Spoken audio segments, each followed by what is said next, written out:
I'm very happy to have with us an NGO expert.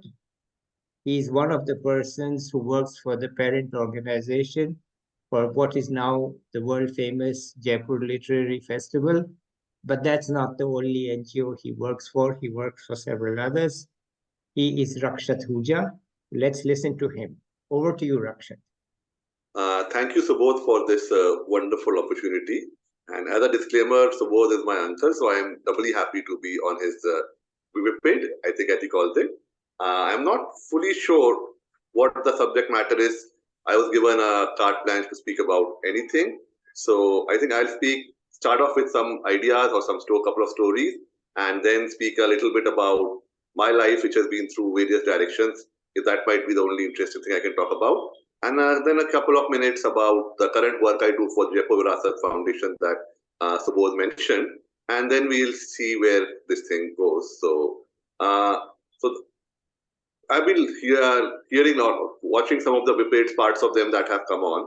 So what I wanted to speak about was sort of the youngsters here, even grown-ups, look at the idea of success, what they should do, in their lives, their relationships, and their families. So over the course of this talk, maybe we'll cover some of that. We'll start with two stories. Many of you would have heard them earlier. One of them is actually an urban legend, not a true story at all. So first is I went to a talk by Ashok Chakradhar. He is a very well-known poet and critic in India now. Also the father of one of my very talented juniors. So in that talk, someone asked him a question. There are so many poets in India. How can they be successful? What can they do to be really good, get published? And his answer, which is telling across all fields when someone is planning for their life, is that, how do you know they are a poet? There are a lot of people who write poetry, but not all of them are poets. So you have to be mentally prepared that, if you work in a field, doesn't make you someone who is like the definition of that field. So just taking the granted for success was like, want to do something, being able to do it does not make you kind of the person or like make you a poet or a writer or an artist or an engineer or a rocket scientist if you work in that field. So not everyone will be really successful, be published, and the good ones will find their way around. There may be one or two in between, small percentage that doesn't make it and they become stories later on. The other story is an urban legend, and I'm sure I have cited it to Subodh, but for the world. So India had this green revolution taking place. We had a lot of problems with our grain production in India, help from outside, within India, development from science. And the Green Revolution kind of kicked off in 60s and 70s in India.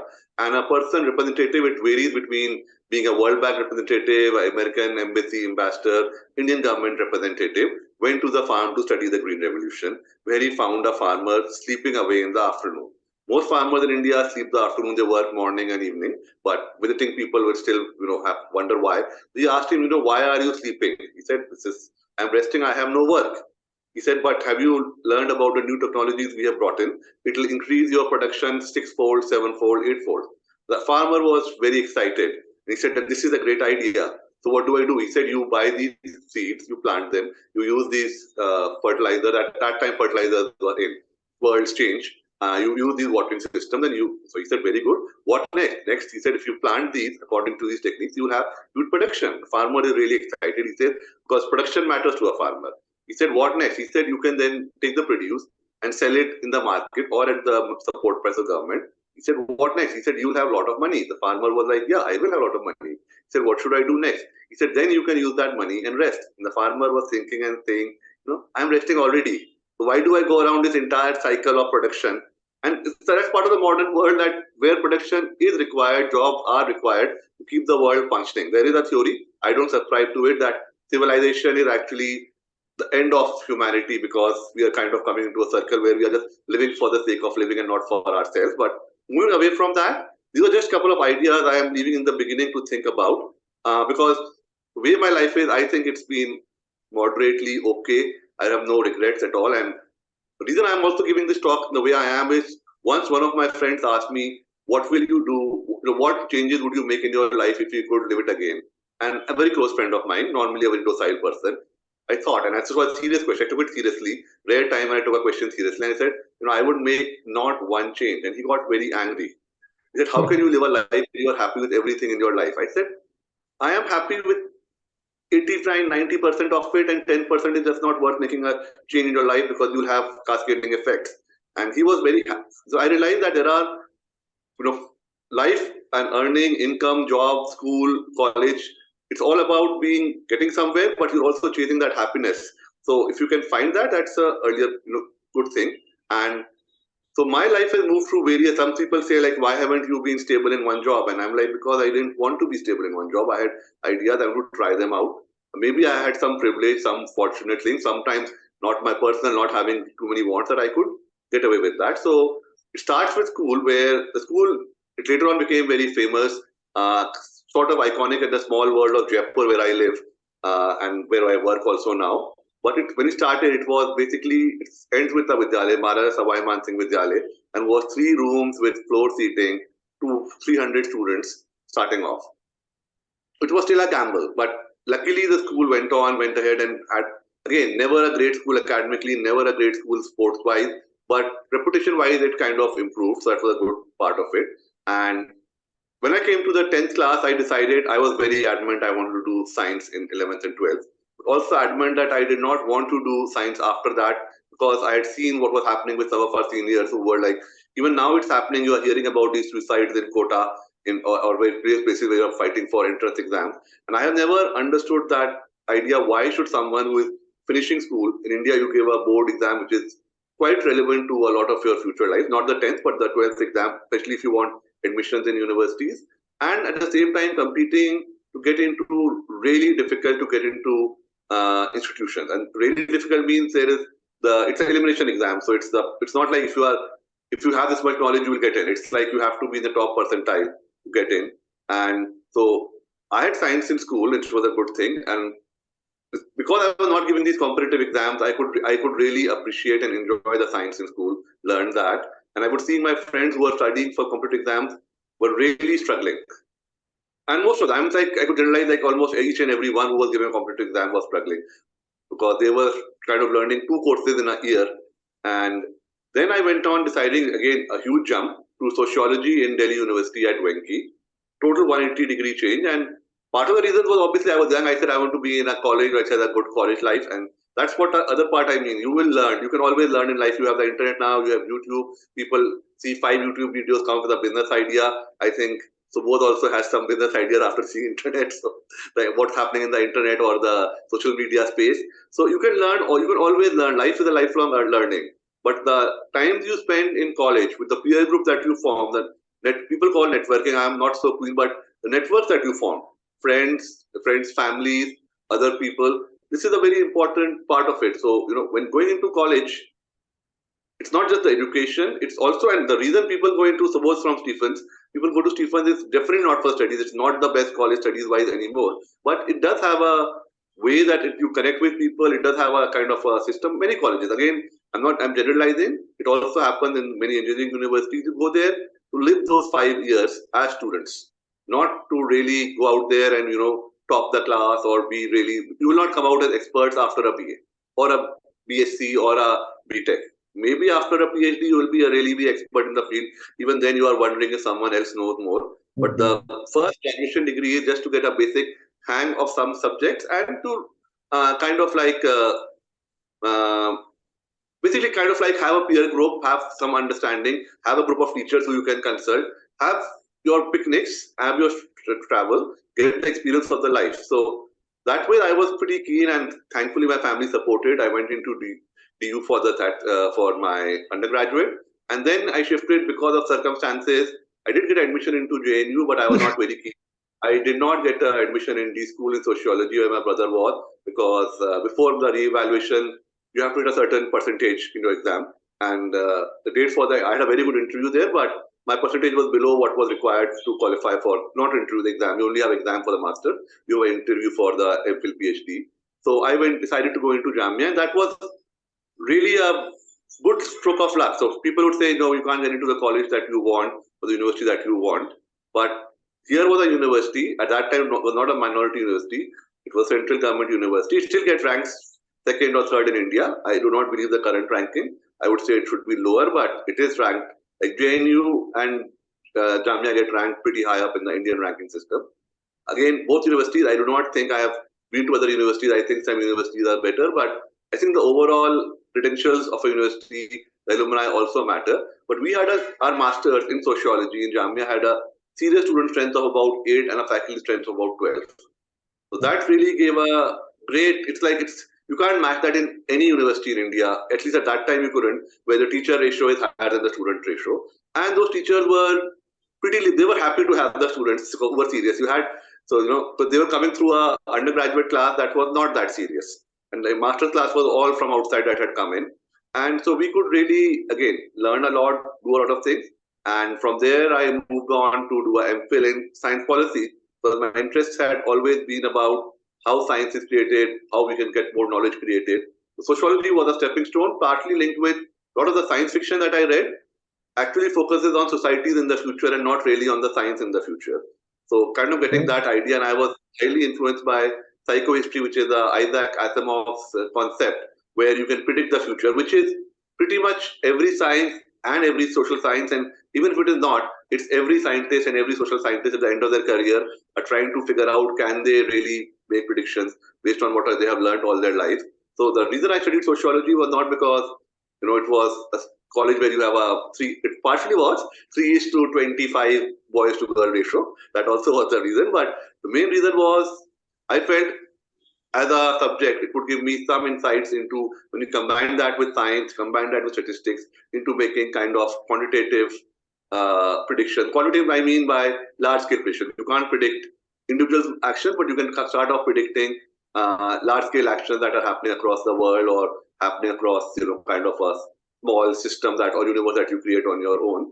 So you can kind of do that. So I shifted back to I would have preferred more science oriented, but the option that was there was a center of study in science policy in JNU, and that's where I joined in for MPhil. I was hoping to do a PhD there also, but again circumstances where people would feel it's like a negative.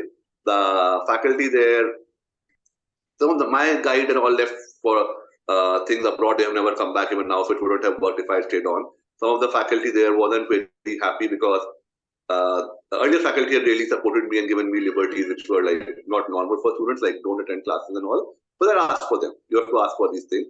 So this was kind of strict. I got at the same time when I was kind of struggling, as in I had been asked to resubmit my PhD synopsis and everything, I got a very interesting offer due to various circumstances, including family links, to work for at that time, really what for me was unique, a University of Minnesota program in India, where it was not an exchange program, but it was students coming in to India, US university students, not from Minnesota, but from various universities, to spend either a semester or a year in India. It's not a small time either. And basically, we had to do both the administration and the pedagogy had to be local. So I would also get to teach certain subjects, and which is more important, hire faculty which would be approved by the University of Minnesota, but of my choice. So we could really bring in and create something which was of my liking. At the same time, I had already worked because again of interest as an intern, nothing linked with my subjects, as a journalist at ANI Reuters, which is now ANI like one of the most supported press agencies in India from the current government and some of the most hated press agencies by the opposition parties because, but they still have their tie-up with Reuters, and so I could get that little exposure to work in that field. I had worked with, I started writing earlier, part of it in a magazine that my grandfather used to bring out, but also in newspapers. And times were simpler. If you submitted a paper to the article to a pioneer, there was a good chance if it's good, it will get picked up. Nowadays, you have emails, so you get so much stuff sent in that you need to still send in a word to, at least read my stuff. But so newspapers were publishing, so I had that experience. And I also got a chance to work with a very interesting, I started writing a little bit on water rights and water subjects because I got a chance to study in my home state, in Alwar, a very interesting project of local people kind of saving their own water and kind of reviving, it was that time said reviving rivers, reviving groundwater. So kind of analyze that for the Ford Foundation. And there wasn't that many volunteers who were willing to go in there and live there. And for me, it was like home state. So I was actually willing to go there and live there for a very low cost. It always, obviously, if you're close to Jaipur, I could go there and come home. So that was the added advantage. And so I had worked on that. So I got to work from there, I got an opportunity to work for the International Water Management Institute on a 5-month project looking at livestock in India, very huge project. So I had these little exposures, and I felt like, now as I thought I would do a PhD, then maybe apply for a lecturership position and then relax all my life. But as I was struggling with my PhD, I got this option to work for University of Minnesota, and that was like, for 10 years I continued doing that, but also gave me and this program allowed me exposure to like work with almost 70 or 80 NGOs across India where our students went to work with faculty, and also get a lot of exposure to the US universities, because it was not just the students that came here, but part of it was also the university wanted us to go in the US and go to various universities and recruit students. It was, for them, this was, the India program was money making. It was subsidized some of their other programs. They were very keen on, and I'm using the word very clearly, recruit, because students were, and later on very clearly became points of income for the university. So they were like customers. So I got to travel across the US and and go into various campuses, see them, and within India work with a huge number of organizations. Again, this was not planned. This was not my life trajectory, and it was not that interesting after the first couple of years. It was repetitive, but it gave me a lot of income and income stability at a time when I was young, where I could actually pursue many of my interests. And that was the key part, that when we get jobs, then people ask me, why did you shift to America? There was an opportunity, and I refused. People have asked me, why didn't you continue to work with IME, IWMI, because that's UN paying grade, and then if you put 5 years there, get into a regional or international thing, it's pension for life. If you manage to do 5 years, I said, but that was not really my interest. So, because unless you are doing what interests you, you will never be happy. So, Minnesota was a great program, and I'm very proud of it, but it is repetitive after 2 years. And my brother still, complains that you celebrated the day you lost all your income and you left the Minnesota program. I said, yeah, so you had the money, but I am also have to live a life where I want to live my life. Unless you are happy, all this money goes nowhere. So that allowed me to step back and start a couple of companies of my own that worked on open source software, which was the topic of my MPhil. And I realized the wrong target audience. I had been discussing with my family and explaining why the general field, the general idea of any business is where technology is open, it's available to everyone to use, and that's what's going to win out, and not some kind of closed software being sold for exorbitant prices. You could still sell it for exorbitant price, except that you would know what is in the software, what you are buying. You only buy a cloth, you want to know what stitch is, where the cloth came from. You buy some furniture, you want to know what wood is, how much it has been seasoned, how it was carved. So same thing was not there in software that time. And not even final customer may not want, but at least a bulk customer, like if Walmart is buying something, they will want all details, or what they call bill of materials of their supplier. That was not there in software, and definitely not there in computer hardware. And so I started working more. Software was already, the battle was done. I had worked with Mozilla Foundation to make what was then Firebird and then the Firefox browser. We just wanted an open internet standard, and that's there now. All the browsers follow a set standard. You can design a site for one, it will work on everything. So those kind of things were not there. You made something for Microsoft Explorer, you only have things that are working in there. Again, I'm going technical here, but anyway, the idea was, I had a passion about where I felt that electronic hardware should be easily accessible, and anybody buying that should know, if I want to recreate it, where can I buy that stuff, where that stuff is coming, what schematics are used.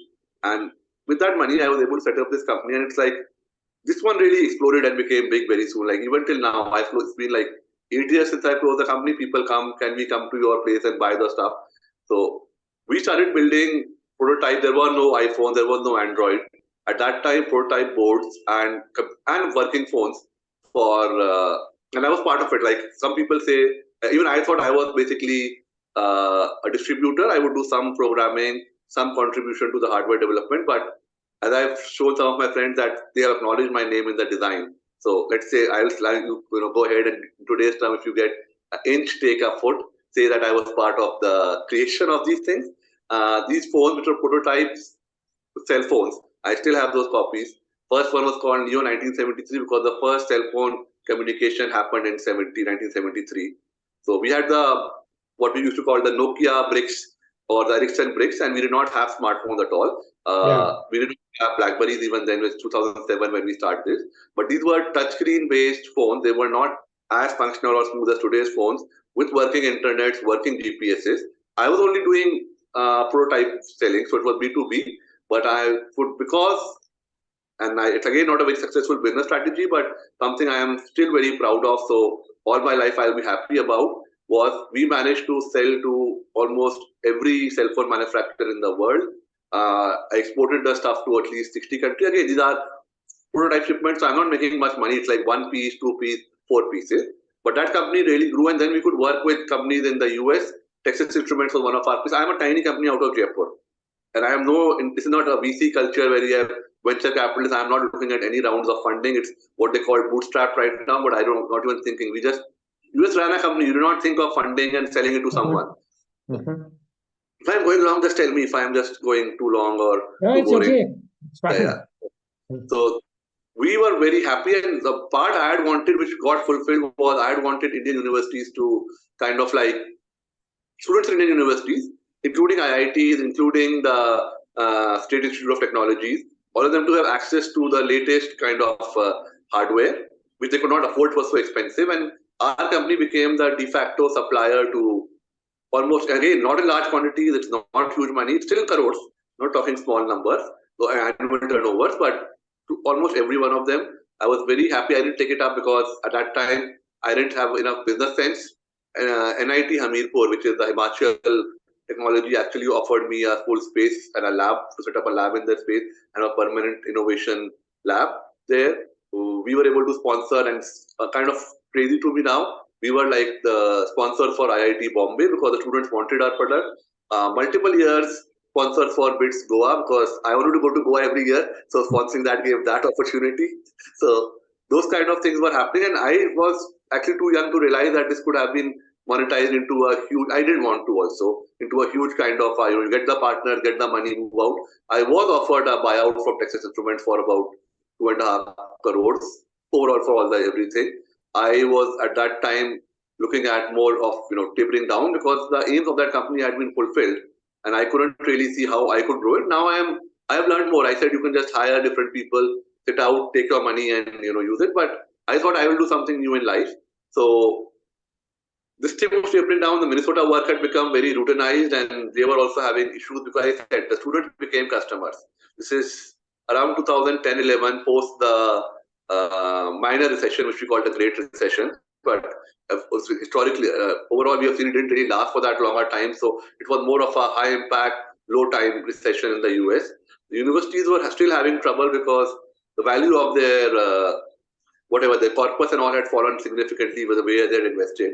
So they were looking at students being a key part of their income source, and customers became most important. So the nature of my University of Minnesota work also changed. It was basically every student has to go back happy. Do not push them too much, or push them little. Also, whatever, be perfectly pushed, so they feel they are working hard. But it was basically customer, make him go away happy. Just give a 5-star review on TripAdvisor. That's how it is today. So that's what it became. I was not too happy with that. It was with almost the same work every year, same class. I like this. I prefer going into a class with a new lecture each time. It may not get delivered the best, but at least students will have something new, and at least I will have new questions. So that was ending. I was closing down my work with the electronics, because I realized that I could not expand anymore unless I shifted base, and I got an investor in, and that time, and I will still do it again 100 times. I said not change my life. I was not willing to even shift to Bangalore, let alone go abroad. So because having come here, that's the other part, that family, the support, even if you fight, I say that fights within the family are good, because that's the basic source of human creativity. Conflict is creativity, one of my theories. So, but if you're living with family, if you have good friends around, it is very difficult, and I am don't to leave. Maybe it's good that you leave and you go away, and some people say, some people have said if you want to really achieve something, you have to just leave home and go away. I have the opposite story, having lived away and here. It's like, I think it's better. Maybe you achieve great things, but it's definitely more comfortable when you are living with family. So I was not very keen to move away. And so these were shutting down, and I was like, we have done enough, but we need some income. And thankfully, again, because I had gone to the US, made some contacts, a couple of universities agreed to do short-term programs with me, and I also said, let me try something interesting. So something totally left field for me.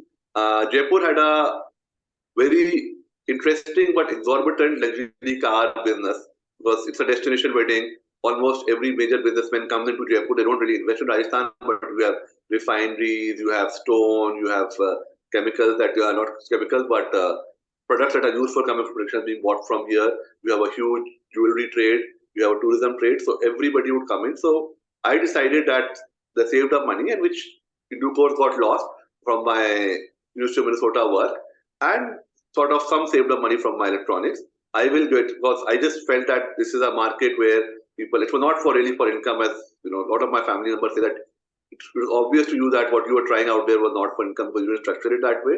Was let's get into a market that's challenging, which we don't know nothing about, which was luxury car rental business.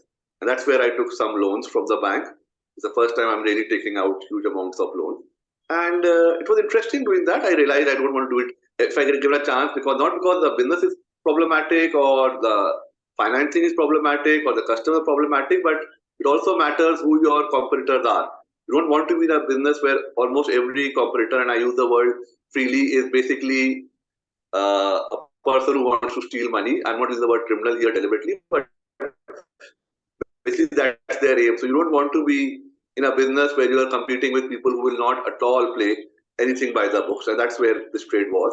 So I had good 4 years. When I had taken loan, I had to pay them off. I had good 4 years of kind of doing 5 years as I slowly the loans got paid off the car. They somehow balanced. But I'm very happy I could employ a number of people, give them jobs, sort of break even, lose some money, but not really go under. And I had just finished all my loans off when COVID hit. So, and at that time you were at home. Thankfully, I was wondering if I had loans, how would I manage? Basically, you know, borrow from some friends, family members, how would I manage? And I understand people who had debt on them, or people who lost jobs and had, you know, things, had to take care of stuff which required money, how they manage. But I was in different situations, again, fate of luck. So I decided, like, let's contribute. Everybody decided, let's contribute in some way to society. And that's where the working with the NGO started. Jaipur Virasat Foundation is now about 23 years old in Jaipur. It was set up with the idea. Initially, the idea was, the next part, talking about Jaipur Virasat Foundation now. The idea was to have a similar festival around Jaipur, so people of Jaipur could link up with the heritage, culture, art of Jaipur to Edinburgh. That was kind of an initial simple idea. Edinburgh had a very fancy city festival. Many other cities across the world have them also. Edinburgh kind of at that time in Jaipur felt it could be a similar scale. Edinburgh is a smaller city, but still, you know, and so Jaipur would have a festival, and that's how Jaipur Virasat Foundation started. It did do the festival, the Jaipur International Heritage Festival, then Jaipur Virasat Festival, and branched out into multiple fields, which was, as we kind of summarize it, A, B, C, D, E, F: arts, built heritage, culture, development, education, and festivals. And festivals became one of the lots of other things which was worked on, but the festival became one of the key components, because at that time you had seminars, you had symposiums, and you had melas, but you didn't have this little hybrid. Everything is called a festival now in India.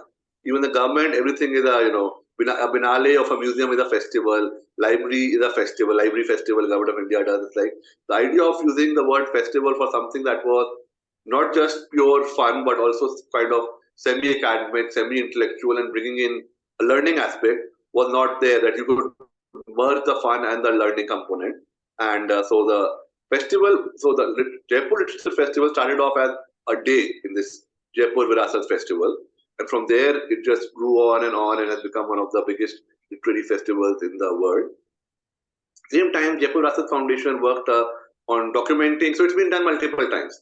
Documentation of the built heritage. So we did set up a number of other festivals across Rajasthan, but we'll talk about that some other time. So Jaipur Virasat Foundation started also documenting the built heritage of Jaipur and some other cities. And that has played into, later on, the walled city of Jaipur being declared as a UNESCO World Heritage Site, because you had all the documentation. And personally, if you ask me, and I'm the director of the organization, I do not feel Jaipur should have the World Heritage Tag. It's actually negative for Jaipur in some ways, positive in some ways, because Jaipur city is a living city. It is a thriving business center where the day population is about 1.4 million, the night population is 600,000. So you can realize how much business transaction takes place. And A World Heritage Site is a site that's meant to be preserved and conserved. So I don't know how it will run in the long run, but because of the documentation was good, Jaipur Virasat Foundation was the main organization behind getting Jaipur a creative craft city tag from the UNESCO. That part has been done. The third thing that Jaipur Virasat Foundation started working on was kind of documenting and supporting the folk musicians and folk artists, and also bring in kind of like the women and children who were not now practicing the folk form back onto the main stage. So that also took off quite well, and it culminated in the formation of what was called a Rajasthan Rural Arts Program, and quite a nice, on my liking, it's a very much a modern day experiential museum in Jaipur, focused around the folk performing arts of Rajasthan. It doesn't have that many objects, and it's more touchscreen and hear the music, but the youngsters love it, so we have to move with the times. You can't really live in your, and beyond that, I volunteered. So Jaipur Virasat Foundation was kind of shutting down when COVID hit, and so I volunteered to run it. And after a year, the trustees made me the director, and we have been running that in a kind of a modified way. We are heavily supporting music. Even today, we have some performances. We have supported a number of other smaller museum projects, a number of other projects that are more around the concept of the city and not around the art and culture. Projects for, again, projects with UNESCO for the built heritage and maintenance and local community participation. Projects around creating theatre linked with the Rajasthan. So lots of strange and interesting projects have been taken. Projects around water, traditional system of water management in urban areas. One of the projects we are working with is trying to revive the Ramgarh reservoir. People call it a lake in Jaipur, which when it was built was the second largest reservoir in the world. And the largest one at that time is washed out. So the same technology, one in Jaipur is still standing, but unfortunately the lake has died down due to various reasons. So it's kind of trying to revive that reservoir. So that's a recent one around water, but also just kind of linking people with way they can use stuff. And one more thing which is most easy to talk about is kind of reviving the heritage walks in a kind of more different way around Jaipur. So for last 3 years, we have been encouraging new people to come up with their walk idea, supporting them at our cost. And so about 18 to 20 new people have branched out, having worked with Jaipur Virasat to kind of offer walks to tourists and locals. So yeah, that's, and I'm enjoying that work right now and work with another couple of NGOs. So, and few other things which writing and all. So yeah, that's my story. And the main idea is do what makes you happy. That's what life's around. Humans live for like 80, 85 years, 70 something if we go by average age. So don't really follow something which, like, a lot of people like, how can I earn more? How can I be successful at my job? Those are ways to get there. There has to be a final aim. And obviously you enjoy the journey more. The journey is the destination, as they say. But always go around, even in your family life, your personal life, what you want to eat, what you want to do. It's more about doing something which you feel or your loved ones will feel that will help them. So yeah, I guess that's it. Okay. So sorry, do you find that you have to do something special to involve young people, or they come naturally to you? Are they attracted to what you do? How does it work? So yeah, I have been asked this question a lot, and my answer is we do nothing special. The young people are more keen, are more interested, and in many cases, especially during COVID, the ones we had back in Jaipur who were living here, definitely more skilled than a lot of the more experienced people. Not now, because COVID was a unique time where Jaipur, being a city which was kind of more relaxed, had open areas, still had bungalow life. A lot of people from across the world who are from Jaipur, and Jaipur is a huge diaspora across the world, they came back to Jaipur. So at that time, I said my designer, day COVID got unlocked, my photographer who was working free for us charges 80,000 a day. My designer went off to Italy. So it's like different. But other than that, I have found a youngster every day. We don't really do a voluntary program per se right now, but every day we have 10 applications coming into our email. Can we volunteer? We work. Youngsters are really keen to do something great. Obviously, they are also looking at it as a career stepping stone to build something out of it. But I don't think there's anything special except that you need to offer them something and they need to know about you. These are two things. They need to know that you exist and you can offer, and B, you are offering something, some kind, not doesn't have to be a creative outlet, some kind of outlet where it's creative, it's networking, it's learning, those two things. But yeah, so I have the added advantage that Jaipur Virasat Foundation, or JVF, how it's known in Jaipur, it's a well-known brand. We say JVF and people know our brand. So I haven't had to build that brand. I've got a brand automatically. So I would say youngsters are keen to work. Short answer, youngsters are desperate to be part of new projects, new things, new learnings. Okay. So, and this is the leading part of Jaipur, so there's some resume building also. There is some? Resume building that I worked with a great organization. There is not small, it's a lot of resume building. People want, there is that, but majority of people who work with us, as I say, they will have zero communication with me also. It's a program, they will come with maybe somebody who's a volunteer, work under them and go away. So I think 60% of people are not resume building. There are 40% who are resume building. But even 60% are learning and contact building. So resume is one part. That's part of my entire spiel today. Resume is only part. Like people say today, say portfolio. Say interview was the easiest way to get a person. I have seen mark sheets. I have done interviews. When you interview a person, I don't know, right now they say, interview can be very subjective. But my opinion, forget the portfolio. Anybody can make a portfolio for you on the internet. Forget your kind of what they in LinkedIn, they have people who can say that you have done good work with you, whatever recommendations. Meet the person, talk to them. Some people say, can you send? I said, I don't need to see your work. I've spoken to you. Just go and work. So resume building is one part, but being there, learning, being with the people who are experts is the other part of it, which is much, much more. If you learn from an expert, so if person who worked when we had a designer from Italy working for us, that is much more than anything they have on the resume saying they work for Jaipur Foundation. So their work will speak for it. Any tips you have for young people, 18, 19 years old? Yeah, the tip I think comes from the first point that I made, that you're not going to be the expert, or don't expect that you are the expert, but working enough, like you're not going to be expert in whatever field you want, or to be what of them want to be number one. Not everyone plays test cricket for India.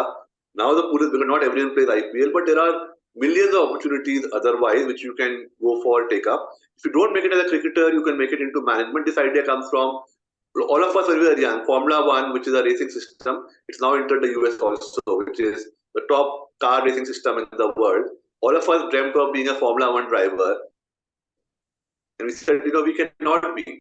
But one of my uncles I spoke to said, yeah, but you can't be. But you can join, if you want to be the pilot, you can join one of the companies that is work, has a car in the Formula One. You can be management. You can be a tire supplier. You can work for the company that provides the engine. You can be the company that provides the clothing for the thing. So there are various ways of doing what you want. There's not all of you, and I'm saying it and I've had this experience, by definition, not everyone can be a topper. So if everyone aims to be a topper, there's bound to be disappointment. There's a very good interview. Genuine interview. This is not an urban legend. This guy went up to a young boy, maybe about 14, and asked him, what is your aim in life? He said, my aim in life is to make India the second best nation in the world. This is genuine, and this is not one of those memes. And they were like, what? Not the best? He said, no, that is not my aim. He said, but what would make India the best? He said, I have never thought about it. Ask the person who wants to make India the best. So, but India being second best is such a huge jump anyway. So you don't. I was like very appreciative that India moving from in something it's ranked 100, something it's ranked 20 something. Anyway, we jump into even economy. We are like 5th or 6th or whatever, depending on whose numbers you believe. So from there to second is a jump also. So why question? This guy doesn't want to make India number one. So why question him? So that is one of my speeches. I appreciate the answer. He said, no, I have no dream of making India number one. I want to make India second best nation in the world. He said, which nation should be number one? He said, he had no idea. Never thought about it. Okay. So all right. That was it. Anything else you want to add here? I think I am good. If you have any question or anything, I said like any question. I think you have told us quite a lot. Yeah, the other part is this is not too much. Other part, maybe some experiences, not personal but friends and all. A lot of the people right now try to find reasons of their family when they don't feel success. I'm like, if someone is above 30, that's not the reason. You need to find your own path and try, and even if you need to compromise, try and reconcile with your family, because they will support you, or friends for that matter. Long-term friends, it's like even if they have different interests, different things, because COVID has taught me this. Like now we go out for, and the fact that in this free time that I have had last few years, I have organized like 8 to 10 reunions for various groups that I am part of. It's like So there is no, in the old age, what are the old people looking for? There is no replacement for friendships and family. So even if you have to compromise, you might as well keep those relationships going. It's not a work-related thing, but just a personal thing. Okay, it's very good. Okay, Rakshat, thank you so much. We have learned a lot. Thank you. And let's say bye to the viewers. And I'll be back with another young person and expert soon. Till then, bye everybody.